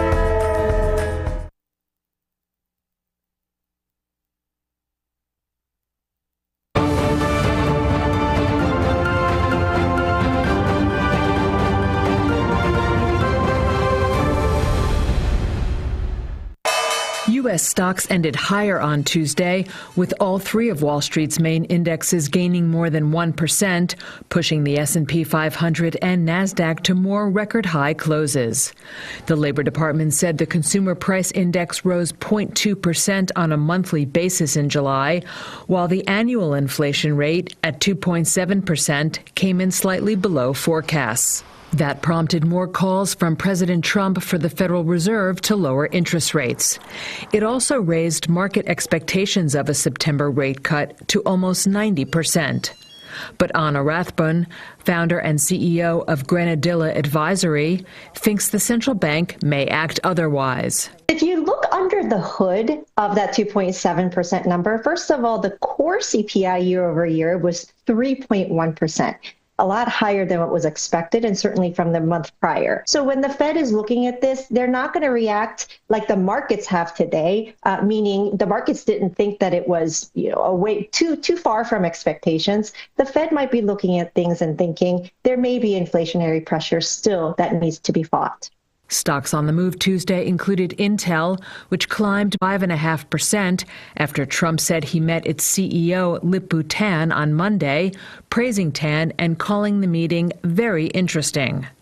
Trump just last week demanded that Tan resign over his ties to Chinese firms. Alphabet's shares rose as Perplexity made a $34.5 billion cash offer to buy the company's Chrome browser. And shares of Cardinal Health dropped 7% after the drug distributor said it will buy healthcare management firm Solaris for $1.9 billion.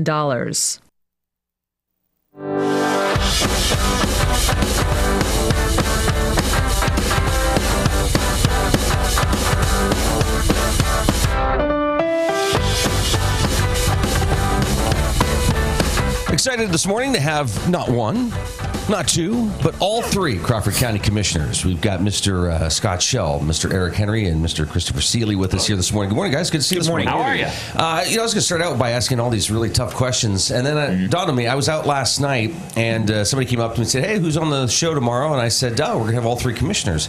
They're like, "Oh, that's great. What does a commissioner do?" And I thought, well, there's a lot of people that ask that. I'm sure sometimes they ask you, what does I ask myself what is the role? that, frankly, yeah. Well, they've said that. On a regular basis, I ask each of these two every day. What do you guys do? What do you do? I just thought maybe that's a good place to start. A quick rundown of what the responsibilities are as Sure, a commissioner. I'll start just because we've kind of delegated from the beginning, but we manage the departments in county government that aren't managed by elected officials. And we also, of course, handle the budget. And so each of us have divvied up those different departments. We kind of stay in our own lanes. We really don't want to do too much on those sections. So if there's an IT issue or a planning issue, Chris will handle that. Scott does the 911 center in the jail. So anytime someone calls into the office, you're going to get the commissioner who oversees that department. It doesn't mean that we're all not going to talk about the problem, but that person, that commissioner is responsible for grabbing each of us. So, yeah, is that something that is pretty quick to go through to kind of divvy up those tasks? Or is it like, or sometimes you come across something where maybe a couple of you go, boy, I'd like to tackle that.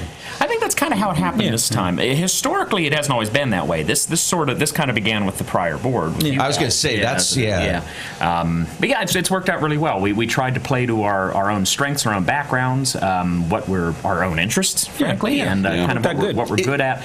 A rapport with those department heads, that kind of thing, and it's been a good workable model. Yeah, Scott, is that part luck or just part voters saying, boy, when we vote for somebody, they have this background? Yeah, that's nice that every commissioner is a little different. A lot of people do know your background. Eric's got an extensive history in EMS. Eric's well known in our county for EMS. I've more than 2 decades worked for the county anyhow in the coroner's office. Chris has worked for at least a decade in the auditor's office.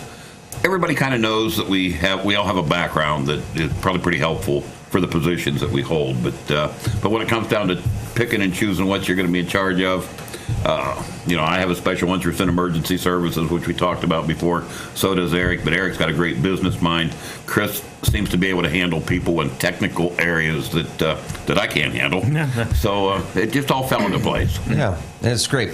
So over halfway through the year, it's crazy to think it's like downhill slide. You guys are going to be thinking budget again. But at what point do you kind of say, okay, hey, everything we talked about a year ago and planning the budget, yeah, it's working out, or, boy, I'll tell you what, all the stuff came up and we're a little off course. Does that come up?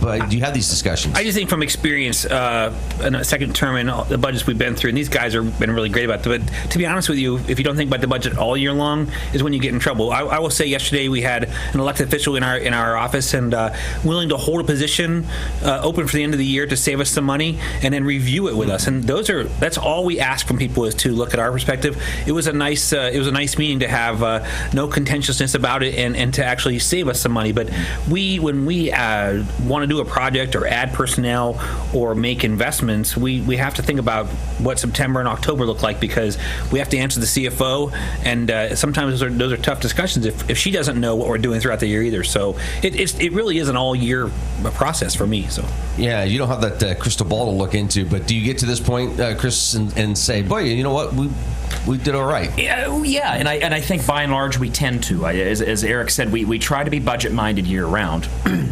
And that was kind of one of the benefits with Scott and I coming in with our backgrounds in county government, as we sat through our own budget meetings. Yeah. So we know how this process goes, and now that's ballooned out to the whole county as our roles have changed.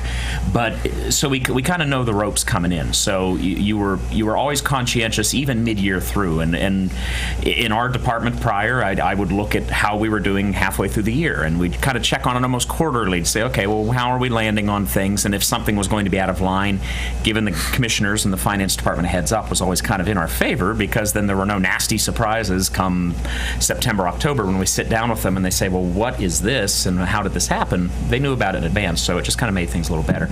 We ask our department heads to do the same thing. Just keep your eyes on things. We know there's always going to be externalities. There's going to be things that happen that you cannot prevent. things that are actions. We may ask a department to take on a new project, and that takes staff and that takes money to do it.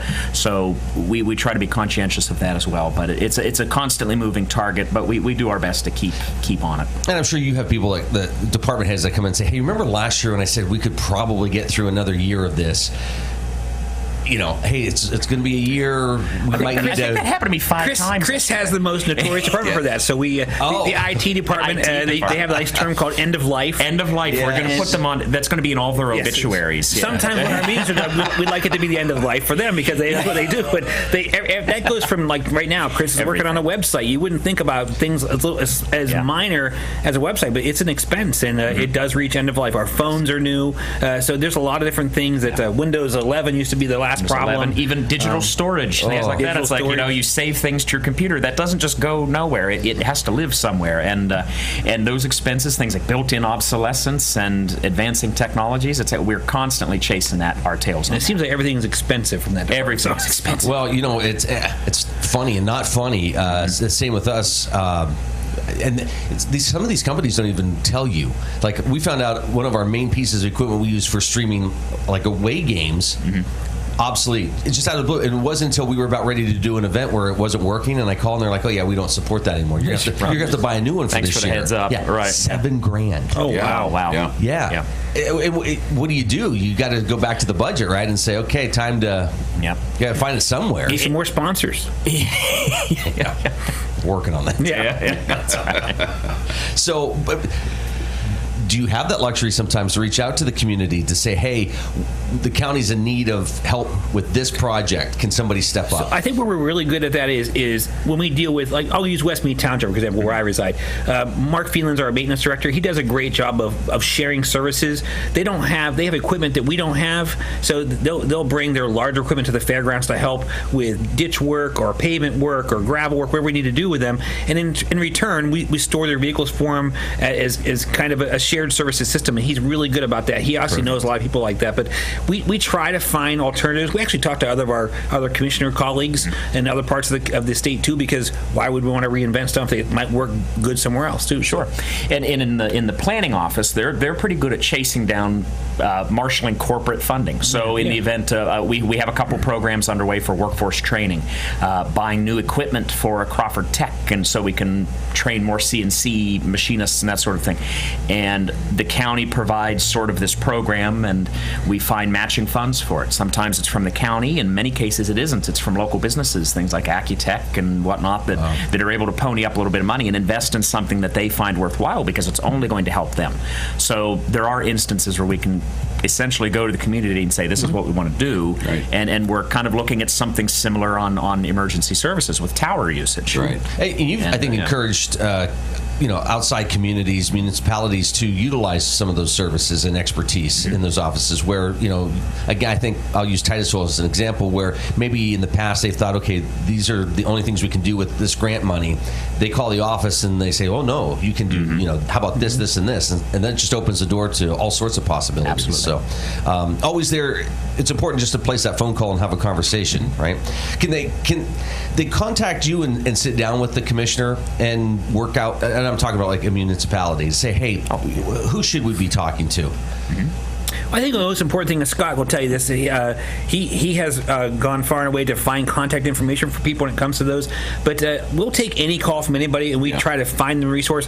We cannot fix your potholes on your township road or your state road, but we'll get you a phone number who to talk to because we want to make sure that they have access. I think that's important. Scott's been good about that. So we get an awful lot of phone calls, the three of us, from the people who complain about their potholes. Their bridges falling apart. Their traffic light doesn't work. Oh, yeah. That's a good one, yeah. We don't cover that. That belongs to the municipality. But we'll find you somebody to talk to, or we'll relay a message to whoever. Are people understanding for the most part, or do they think, no, you're just passing the buck? Yeah, 50-50. I think a lot of people understand, and a lot of people think, apparently we have a superpower over every municipality. Yeah, but you run the county, don't you? Yeah, but not all of it. Like I can't tell your mayor what to do. So when you get to August and you're looking at the rest of this month and the year, we're going to get to the fair and some fun stuff here in a moment. But what are some things that are on your agenda? What are some things that people who might not be paying attention to the meetings, either watching them or showing up in person, what are some things that are going on with the commissioners? And I think for Chris, to start with elections, where you're starting now, because that's important. Sure, absolutely. And of course, we always talk elections when I come up here, and that's a constant process. I'm taking a blue pill for mine. That's right. Thank you for that. Yeah. That's right. I hope the FCC is winning. So, but we're always in the process of recruiting poll workers. We're always in the process of reevaluating our polling sites. It's like, all right, well, it's looking like we're going to have to move a couple this year. Fairly minor moves, and we haven't announced it officially yet. We have to do that through official action at meetings, so we will be doing that soon. But that's always a process. We have new funding streams coming into the election office from the state that we're trying to adjust to and determine how that should be best allocated, and building a process within on how to track it. So there's always some heavy lifting there. But and that's always an ongoing thing. But as we're looking down, many people might not think, well, yeah, we're 3 months out of an election, but that's not as long as you think.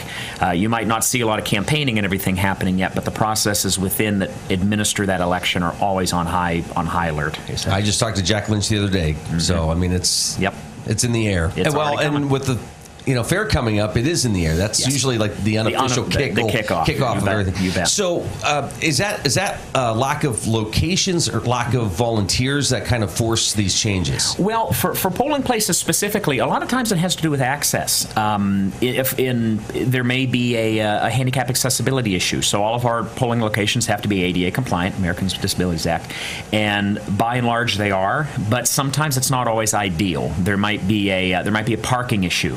There might be access from the road where it chokes a traffic thoroughfare or what have you. And so we're always trying to avoid that. And particularly what 2024 taught us, and it tends to be typical in presidential years when the turnout is higher, that polling places can be inundated with people. I mean, in any given precinct, I'm from the beautiful little town of Linesville. I think we have like 700 some odd registered voters. I've never seen 700 people show up, but in a 75% election, you're going to have over 500 people thereabouts. So it can get really busy, and so we kind of have to build our polling locations based on the worst possible scenario, if that kind of makes sense. But in the recruiting of volunteers, there have been situations in the past where in the city of Meadville and some of the Titusville precincts on, I think it was the prior board, consolidated some of the polling places because of just lack of poll workers at the end of the day. And it's been working well, but that's always the danger, is that if you don't have polling workers, you can't have polling places, and you have to start to get creative on how you do it. Is it easier to have one location? Is that where it's going to eventually end up? Just each community will have like one location, do you think, or is it? We don't like to necessarily speculate. I think right now in the city of Titusville, it is co-located. All three precincts are voting in the same place.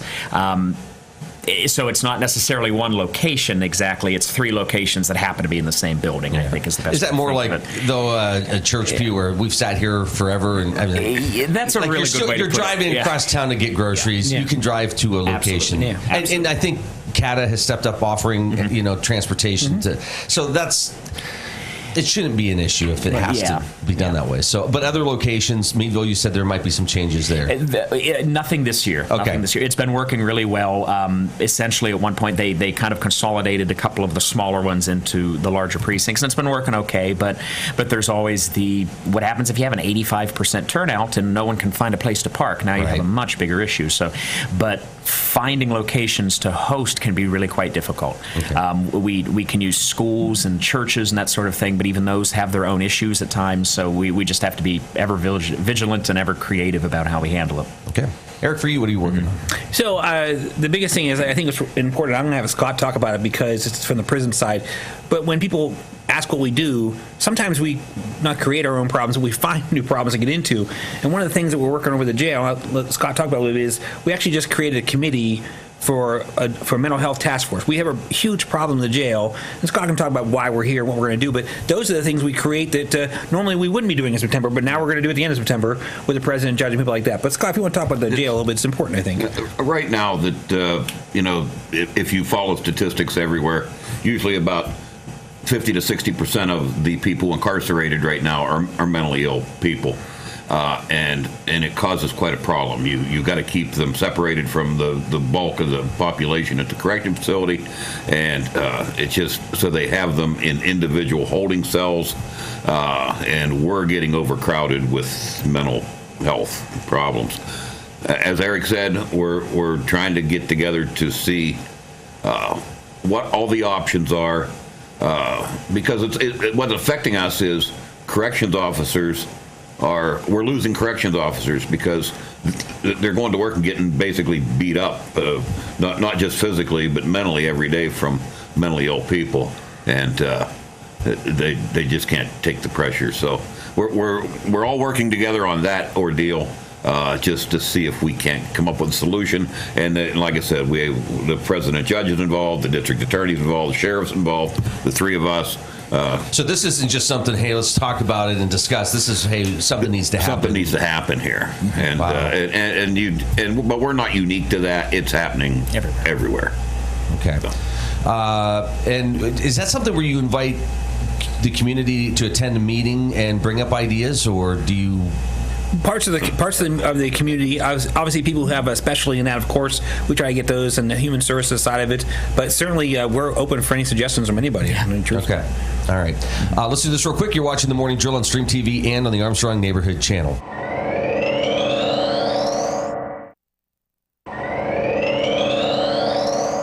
We got all three commissioners with us here today.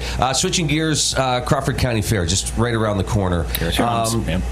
Isn't that crazy? It is crazy, and I got to say that we have a really good fair board. They're doing a great job. Dean Maynard's the president. He does a great job with his people. But the most important thing is that they're a working board, and they all, like, I've never seen any board in the time I've been a commissioner that they're all hands on deck. I mean, they are working every day to try and create a product. Now, I always tell everybody, you may not like the product yourself particularly, but our goal is we have to make sure it's financially and fiscally responsible, which is what they're doing. There's a concert this year for the first time in a couple of years, Tyler Braden. A lot of people say, I don't know who that guy is. I tell them to Google him. I said he's actually got some #1 hits on Sirius Radio and different components through Nashville. We're trying something new, but people say, why aren't you bringing a famous person here? Why aren't you bringing the top end people? And to be honest with you, they're $400,000. The fair doesn't have $400,000, $500,000 in their accounts. They need $200,000 to start the fair, and so we all support the fair board and what they're doing. We try to give them all the support they can, and I think it's really working. So I'm excited about the fair. I think they're ready to go, but it is a busy time. Scott and I are going to have to do EMS and do both county stuff at the same thing. Chris is actually in charge of the Rotary booth, so he's got to cover a lot of the shift to take care of it. So if you need us, get a hot sausage or get injured. We'll come injured. We'll be there. Yeah. Choke on a hot sausage. Or eat a hot sausage. Yeah. You didn't say eat a gerbil. Okay, don't. That's right. So, and you dressing up and doing the clown thing inside the track for the rodeo? No, you're not. Oh yeah, no. We missed that call. Yeah, we were out that day. Yeah. The dunking booth was bad enough last year. Yes. Oh yeah. Was it cold that day or? It was frigidly cold. Yeah. Yes. Okay. If the fair isn't fiscally responsible like that, then we just don't have a fair, right? So that's. I mean, the county commissioners are the backstop financially for them. So it's important for them to do what they can to make a little bit of money and to make improvements to the fairgrounds. But yeah, without any kind of end to it, there would be no fair, and none of us want that. Yeah, and if you think about it, I mean, the West End Stage is a great place. They have a lot of local entertainment that goes on there, and again, it kind of goes back to the whole, the local people doing great things, whether it's 4-H, whether it's musicians, whether it's people doing the derby. I mean, it's just bringing the county and surrounding areas together. So that's what it's about. And you walk around, you get great food, you see people you haven't seen maybe since last year's fair, and you pick up with conversation right where you left off. It's incredible. But real quick, everybody loves this question for some reason. When I ask, like, food items, what your favorite, and I ask you guys all the time, I know. Yep. But we'll start with you, Scott. What are the things you have to have when you're at the fair? Oh, undoubtedly. Well, of course, I have to have the hot sausage sandwich. He's got a gun pointed at him under the table. He's going to shoot me. But you definitely have to have that. and ice cream. Gotta have it. Yeah. So. Well, I'm sure Francis is excited somebody picked up that torch of the ice cream. So, because that was his go-to. Eric, how about you? I really like to be honest with you, there's some local staples. I mean, the Randolph Fire Department booth is great. I mean, they're very well known for their wings. Of course, you can get a good price for that. East Mead has really good hot sausages and wings. I really like to help the local departments, and I'd be honest with you, they put a lot of time and effort in, so it's good for them. But I have to go with Scott. Like unfortunately for us, the first aid booth is within a stone's throw of the ice cream booth, so it's there and it's accessible, and it becomes a problem. So I mean, but yeah, that's mine. So. Yeah. Okay. So of course, Rotary food, I eat it all week. So, but other than that, again, I think Eric mentioned it. The Randolphs, the East Meads, the volunteer groups that are up there doing that. I believe in their mission, but the food they prepare is just so darn good. Was it Curly's, the rotisserie chickens? Yes. Man, you just walk by and say, "All right, I got to get at the that." local couple. But but what I love doing is kind of one of the hidden gems of the fairgrounds is going up to the dairy barn and getting breakfast, especially. Ooh. Oh boy, they have such a good food booth up there, and it's dirt cheap, good food, and again, it's supporting a great thing. So I think the one thing too, because people forget about this, we should give her a shout out. Is Brenda Bazaar runs Caden's Kitchen, which is down by the 4-H horse ring.